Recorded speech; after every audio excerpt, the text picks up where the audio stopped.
You are on hold. Not stuck in traffic, not waiting on a doctor.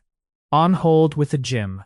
Calling a phone number you found buried 3 menus deep on a website that gave you no other option.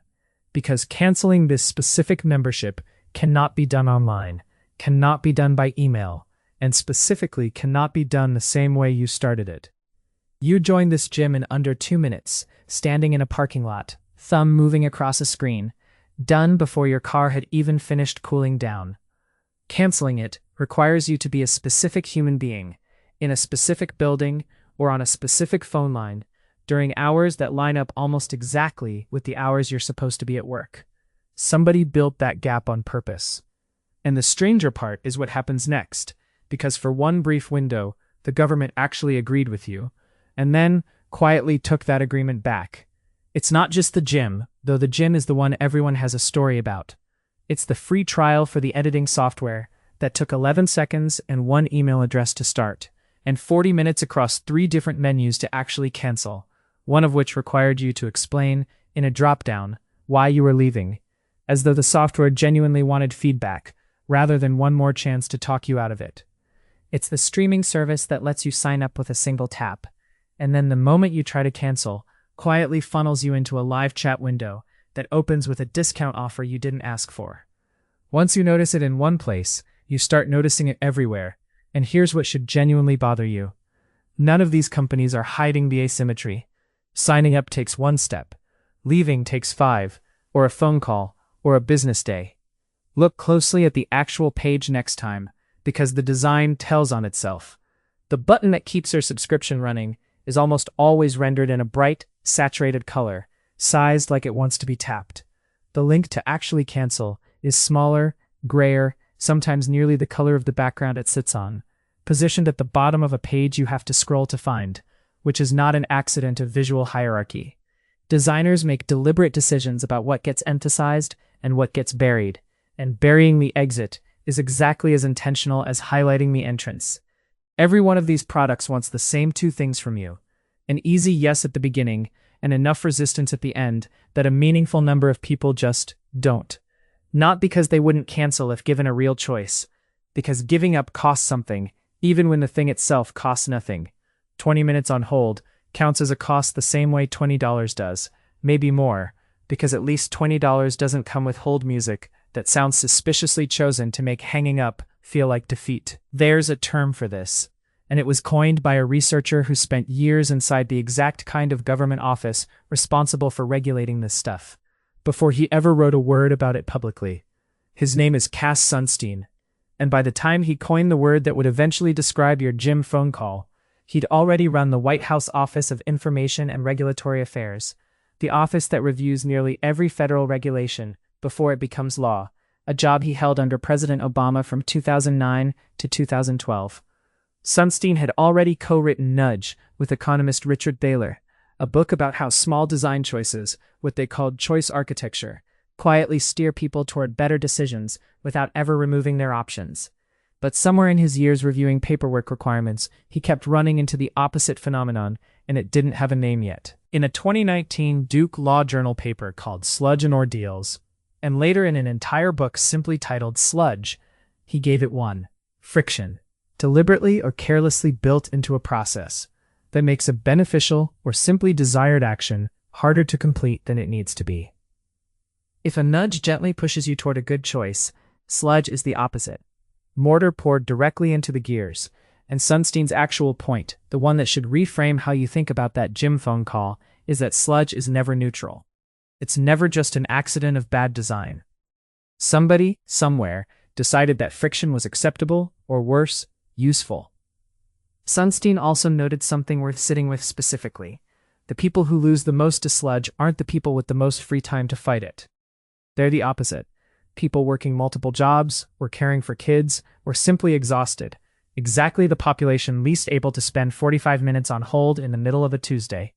Which means friction doesn't cost everyone evenly. It costs the most from the people who have the least of it to spare. What Sunstein's own research doesn't fully explain is exactly how powerful the underlying mechanism is once it's aimed at something far more consequential than a gym membership. And for that, you have to look at a study that has nothing to do with subscriptions at all. Because this isn't really about gyms or software or streaming. It's about how the default option in any system quietly becomes the outcome, whether or not anyone consciously chose it. And nowhere is that clearer than a 2003 study published in the journal Science by Eric Johnson and Daniel Goldstein, comparing organ donation rates across European countries that look, on paper, almost identical. Germany asks citizens to opt in to organ donation, requiring an active choice to become a donor, and roughly 12% of German adults are registered. Austria, right next door, shares the language, the culture, and nearly identical survey attitudes toward donation, but Austria makes donation the default, requiring an active choice to opt out instead, and its effective donor rate runs close to universal. Same values, essentially the same people. The only real difference is which box started checked. In a follow-up experiment run online, Johnson and Goldstein found that simply flipping the default from opt-in to opt-out took consent from 42% to 82%, nearly doubling it, with nothing else about the choice changed at all. Nobody in Austria weighed the evidence differently than anybody in Germany. They just didn't spend the effort undoing what was already there, which is the exact same inertia currently keeping a monthly charge landing on your card 3 years after you meant to cancel it. Sunstein's sludge and Johnson and Goldstein's defaults are really describing the same fact from two directions. Humans conserve effort by default, and once you understand that, you understand that every extra click, every phone-only cancellation line, every hold queue isn't neutral customer service design. It's a lever, aimed at exactly the same inertia a hospital system in Austria was aimed at, just pointed at your bank account instead of your organs. This particular flavor of sludge, the kind aimed specifically at your wallet through automatic billing, actually has its own name in federal law, and it predates most of the apps currently using it against you. It's called negative option billing, a legal term for any arrangement where your silence, not your action, is treated as consent to keep being charged. And Congress tried to rein it in back in 2010, passing the Restore Online Shoppers Confidence Act, ROSCA for short, after a Senate Commerce Committee investigation into online sellers passing customer billing information to third parties without real consent. ROSCA required companies to clearly disclose their terms, obtain real informed consent before charging anyone, and provide a simple way to stop the charges. 3 requirements that on paper should have solved this exact problem back when the iPhone was 3 years old. It didn't, obviously, or this video wouldn't exist, and the gym industry specifically kept testing exactly how far it could push the gap between joining and leaving. In August 2025, the Federal Trade Commission sued the operators of LA Fitness, alleging the company forced members who wanted to cancel to either show up in person or mail in a written request, both described in the complaint as deliberately opaque, and further alleging the company failed to clearly tell members they could cancel optional add-ons without losing the entire membership. This isn't a small regional chain being made an example of. It's one of the largest fitness chains in the country, sued specifically over the mechanics of how hard it made leaving, which tells you the sludge wasn't a customer service oversight. It was the retention strategy. If a regional gym chain sounds like a small target, look at what the same category of law caught next, because in 2023 the FTC sued the largest retailer in the world over the exact same mechanic, just executed at a scale no gym could ever manage. The FTC's complaint borrowed a term first coined back in 2010 by a UX designer named Harry Brignall, who called this kind of manipulative interface a dark pattern. Tricks in a website or app that get you to do something you didn't actually mean to do. A full decade before any regulator started treating it as a legal violation instead of just bad practice. The complaint against Amazon described a Prime cancellation process that required navigating 4 pages, 6 clicks, and 15 separate options just to end a subscription that had taken a single click to start. A flow so deliberately convoluted that Amazon's own employees reportedly had an internal name for it, the Iliad flow, after Homer's epic about a 10-year siege, which is either an unusually literary joke for a software team to make or a fairly candid admission of exactly what they'd built. Internal documents surfaced during the case reportedly showed employees describing unwanted subscriptions as an unspoken cancer, phrasing that's hard to read as anything other than people who understood precisely what they were doing. The FTC's complaint didn't allege just one trick. It cataloged 6 separate, formally named design patterns, among them Roach Motel, where a process is built so consumers can check in but not easily check out, and misdirection, where color and animation pull your eye toward Remind Me Later and away from the actual cancel button. 3 days into the trial, in September 2025, Amazon agreed to pay $2.5 billion to settle the case rather than let a jury hear the rest of it, one of the largest settlements in the FTC's history, and as part of the deal, Amazon is now legally barred from making a customer take more steps to leave Prime than they took to join it.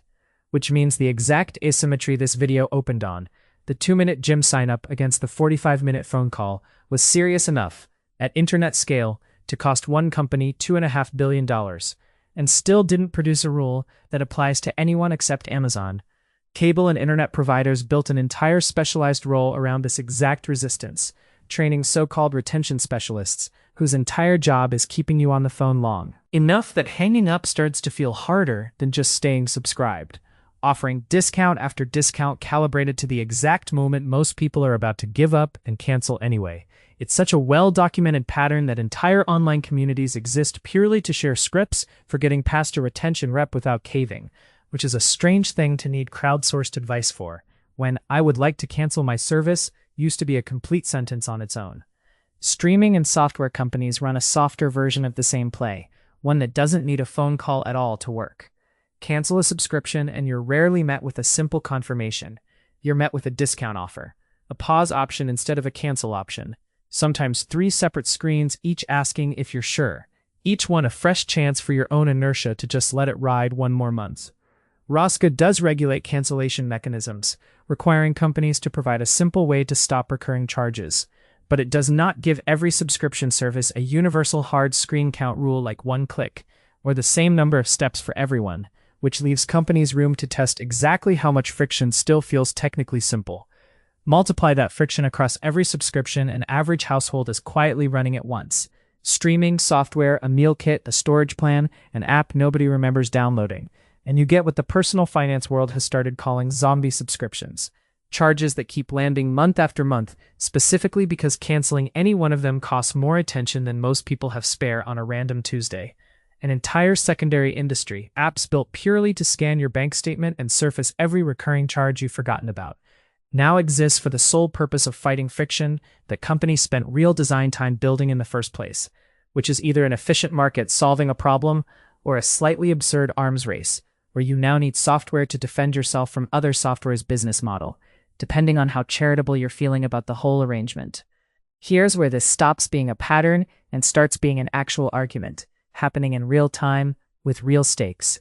In October 2024, the FTC announced final updates to its negative option rule, widely reported as the click-to-cancel rule, which would have required exactly what it sounds like. Canceling anything has to be at least as easy as signing up for it, full stop. No phone-only cancellation lines, no maze of screens. It was set to take effect in July 2025. Then, 6 days before it was supposed to become enforceable, the 8th Circuit Court of Appeals vacated the entire rule, not because any judge disagreed that forced friction was a real problem, but on a procedural technicality, ruling that the FTC had skipped a required cost-benefit analysis after being told the rule would cost businesses more than $100 million to implement. The court was explicit about the distinction, writing that it did not endorse the underlying deceptive practices at all. It simply found the agency hadn't filled out its own paperwork correctly, which is either a fitting irony or a genuinely cruel joke, depending on how many hours you've personally lost on hold. The click-to-cancel rule was gone, and the federal rulebook snapped back into a messier shape. The narrow 1973 negative option rule still covered old-fashioned book-of-the-month style offers, while modern free trials and app subscriptions were left mostly to ROSCA, the FTC Act, and case-by-case enforcement, instead of one clear federal easy exit rule. In March 2026, the FTC began rebuilding the case for a new version, formally opening a public comment period and closing it in April, collecting testimony and data on exactly the kind of friction this video just spent 15 minutes describing. As of this recording, that's still where it stands. Comments in, a new proposed rule not yet written, no deadline requiring one. The last version of this process took about 5 years from first notice to final rule, which means the thing that made your gym cancellation call legal again isn't a missing conviction. It's a missing form, still being drafted somewhere inside a federal building. The argument over whether you deserve an easy exit isn't settled. It's paused, mid-motion, the same way you are, on hold, waiting for someone on the other end of a phone line to pick up and confirm that you're actually allowed to leave. It's worth knowing the federal government was never the only body that cared. Many U.S. states already have their own automatic renewal laws on the books, some stricter than the rule the Eighth Circuit just erased, which means depending entirely on your zip code, the exact same cancellation phone call might already be illegal or might not be. A genuinely strange way to regulate something this common. So here's what you actually do with this. The next time you start any free trial or subscription, set the cancellation date the same day you sign up. Not as a vague reminder to think about it later, but as a hard deadline that treats the trial's end like a bill coming due. Because the version of you a month from now will have less motivation to fight the friction than you do right now. If you're already buried under subscriptions you've lost track of, an honest scroll through a bank statement once a quarter finds almost all of them. No app required, just 15 minutes, and a willingness to actually read the small charges instead of scrolling past them. And the next time a cancellation flow throws a discount offer, a pause option, or one more "Are you sure" screen in your path, recognize it immediately for what it is. Not customer service, not a genuine question. Just the last available piece of friction a company could legally still put between you and the door. Because somewhere between a Harvard professor giving a name to friction, a study about organ donors that had nothing to do with gyms at all, and a federal rule that was 6 days from taking effect before a court quietly took it back, someone built the exact gap you're sitting inside of right now, on purpose, and got to keep it legal on a technicality. The hold music is still playing. Nobody has picked up yet, and you're still not sure if you're actually allowed to leave.